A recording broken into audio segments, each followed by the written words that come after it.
Welcome back. Well, snow and ice is melting, so that means boating season must not be far behind. Ashley Kirkland is live this morning from Marquette Powersports to get some insight on safety and insurance. Ashley?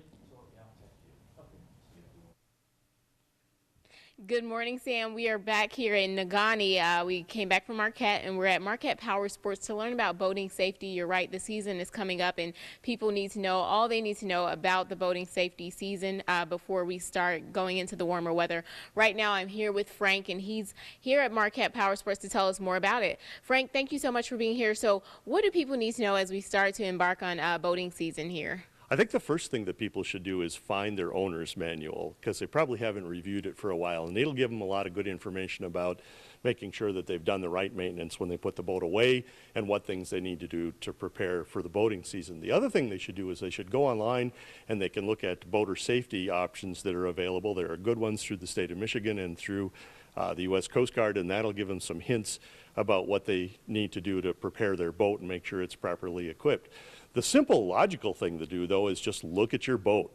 You know, get to looking at your tires, make sure that they're full and they don't have cracks in them. Get to looking at plug your boat in and make sure that the power to the trailer is working and all your lights work. Walk around your whole boat and make sure that it looks like it's all right. Get power to the boat. Get your batteries out. Make sure they're charged up, because there's nothing worse than being out on the lake and not having a motor that runs.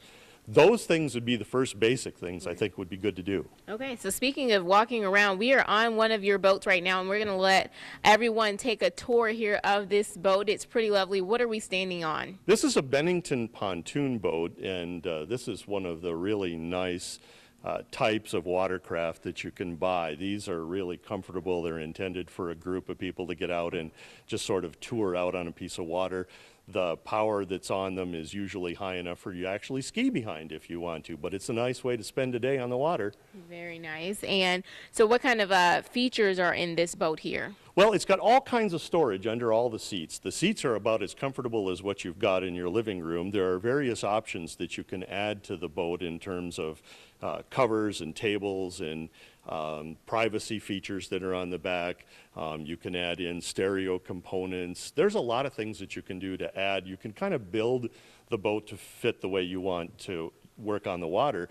Right next to it is another boat that's set up almost the same way, except that it's set up for fishing. You see it has extra chairs out in the front for somebody to actually sit out there and use that as a fishing deck. So you can make these be whatever you want them to. Okay, and then you also have another boat over here, which is a smaller one. What kind of boat is that?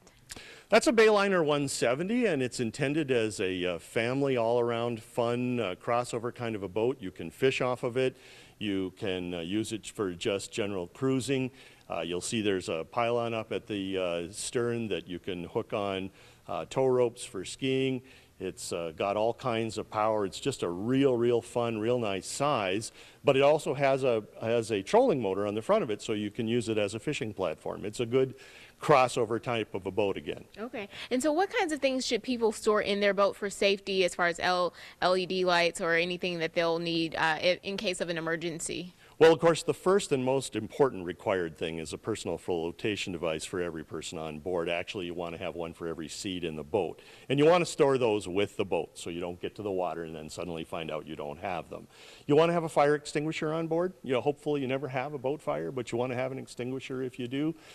You want to have lights of various kinds, probably contemporary LED lights. You want to make sure that your batteries are new and fresh in your boat. It's really a good idea if you're going out on big water or larger inland lakes to have probably a compass and maybe a marine radio, some way to be able to contact people.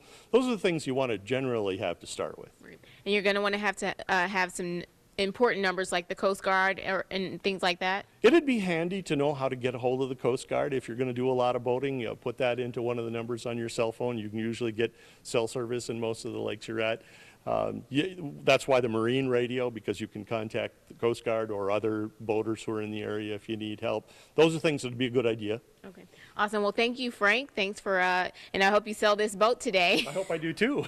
Awesome. So we're going to head into the warmer season. We are claiming it's boating season, and so everyone break out your boats, but first, safety first. Be safe about it and have fun this spring. Your TV6 morning show will be right back.